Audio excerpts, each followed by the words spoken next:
कुछ सीटों पर ऐसा करीबी मुकाबला चल रहा है कि मुंबई नॉर्थ सेंट्रल में कभी उज्जवल निकम आगे, कभी वर्षा गायकवाड़ पीछे। 176 वोटों से मात्र उज्जवल निकम आगे चल रहे हैं। और आपको विदिशा का भी बता दें, शिवराज सिंह चौहान 8,20,868 मतों से विजयी होते हुए वहां पर नजर आ रहे हैं। ये उनकी अपनी तरफ से ये जानकारी उनकी मीडिया टीम की तरफ से दी जा रही है। भारी जीत वहां पर दिख रही है। लेकिन ऋतु चौधरी कांग्रेस से हमारे साथ अब जुड़ रही हैं। जफर इस्लाम, आप अपनी बात भी सामने रख रहे थे। आपको इस समय क्या महसूस हो रहा है कि 295 एनडीए हासिल कर चुका है, लेकिन इंडिया गठबंधन की तरफ से आप लोगों को बार बार ये कहा जा रहा है कि हार हुई है बीजेपी की। तो ये 400 पार का नारा क्या उल्टा पड़ रहा है इस समय आपको, कि बहुमत दिखने के बावजूद सीधा आक्रमण इसी बात पर है?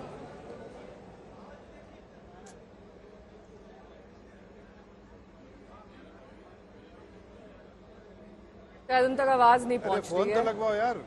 दोबारा संपर्क करने की कोशिश करेंगे। ऋतु जी, बार बार प्रहार आपकी पार्टी और सहयोगी दलों की ओर से एनडीए की ओर यही किया जा रहा है कि जो 400 पार का नारा था, कम से कम वो तो हासिल नहीं हुआ, लेकिन मोदी जी प्रधानमंत्री बनने जा रहे हैं। किस तरह की आगे की रणनीति आपकी और आपके सहयोगी दलों की रहने वाली है? देखिए, अभी ये बिल्कुल स्पष्ट नहीं है कि अभी आप वेट कीजिए। अभी मुझे लगता है कि हमें 1 घंटा और इंतजार करना चाहिए, उसके बाद जो है स्थिति बिल्कुल स्पष्ट होगी।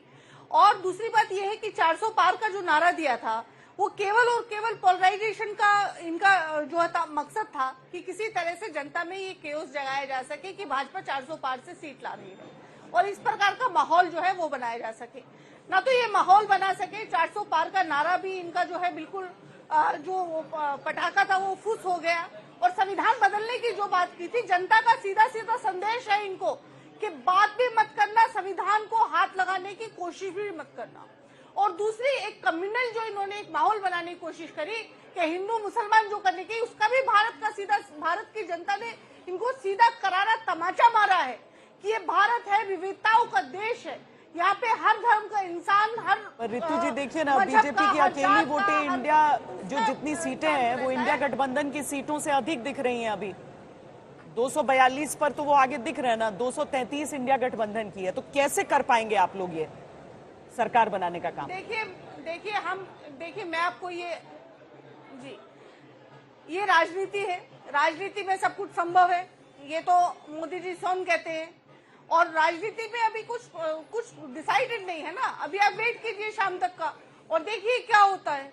क्यों जो है मोदी जी को बात करनी पड़ती है, मोदी जी घटक दलों से बात। कांग्रेस यहाँ पर आरोप लगा रही है कि आपने फॉल्स नैरेटिव सेट किया। 400 पार का आंकड़ा जो दिया वो दरअसल जनता को भ्रम में डालने का था।